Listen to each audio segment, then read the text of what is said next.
মধ্যপ্রাচ্য সংকট আর ভূরাজনৈতিক অস্থিরতার কারণে বিশ্ববাজারে বেড়েছে স্বর্ণের দাম। বুধবার মূল্যবান ধাতুটির দাম বেড়ে প্রায় 2 সপ্তাহের সর্বোচ্চ পর্যায়ে পৌঁছেছে। প্রতিবেদনে বলা হয়েছে, ইরানের সঙ্গে যুদ্ধ 2 থেকে 3 সপ্তাহের মধ্যে শেষ হতে পারে। মার্কিন প্রেসিডেন্ট ডোনাল্ড ট্রাম্পের এমন মন্তব্যের পর ডলারের দুর্বলতায় স্বর্ণের দাম বেড়েছে। এটি সামনে আরও প্রভাব ফেলতে পারে। এদিন স্পট গোল্ড 0.4% বেড়ে প্রতি আউন্স $4,685.79 দাঁড়ায়। এর আগের দিনের মধ্যে এটি $4,723.21 পৌঁছায়, যা 20 মার্চের পর সর্বোচ্চ। একই সময়ে এপ্রিল ডেলিভারির জন্য যুক্তরাষ্ট্রের স্বর্ণ ফিউচার 0.8% বেড়ে $4,713.40 ওঠে।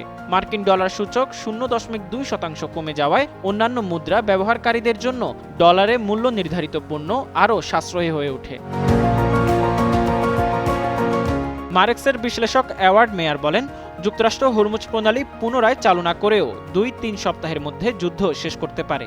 এমন আলোচনা শেয়ার বাজারকে চাঙ্গা করেছে এবং স্বর্ণের দামও বাড়িয়েছে। প্রেসিডেন্ট ট্রাম্প বলেন, সংঘাত শেষ করতে তেহরানের সঙ্গে কোনো চুক্তি বাধ্যতামূলক নয়। মধ্যপ্রাচ্যে উত্তেজনা কমতে পারে এমন আশায় বৈশ্বিক শেয়ার ও বন্ড বাজারে ইতিবাচক প্রভাব পড়েছে।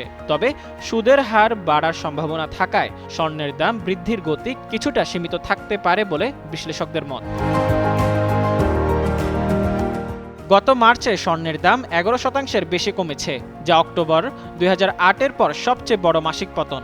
ইরান যুদ্ধ শুরুর পর ডলার নিরাপদ বিনিয়োগ হিসেবে শক্তিশালী হয়ে ওঠা এবং কঠোর মুদ্রানীতির প্রত্যাশা বৃদ্ধি এর কারণ। স্বর্ণ সাধারণত কম সুদের হারের পরিবেশে ভালো করে, কারণ এটি কোনো সুদ দেয় না। বিশ্লেষকদের মতে, যদি ভূরাজনৈতিক উত্তেজনা আরও কমে, তাহলে আবার সুদ কমানোর প্রত্যাশা বাড়তে পারে, যা স্বর্ণের জন্য সহায়ক হবে। অন্যদিকে স্বর্ণের দাম বাড়ার দিনে স্পট সিলভার 0.8% কমে $74.53 নেমেছে। প্লাটিনাম অবশ্য 0.7% বেড়ে $1,963.22 এবং প্যালাডিয়াম 0.6% বেড়ে $1,484.84 পৌঁছেছে। মোজাম্মেল পায়েল, যুগান্তর নিউজ।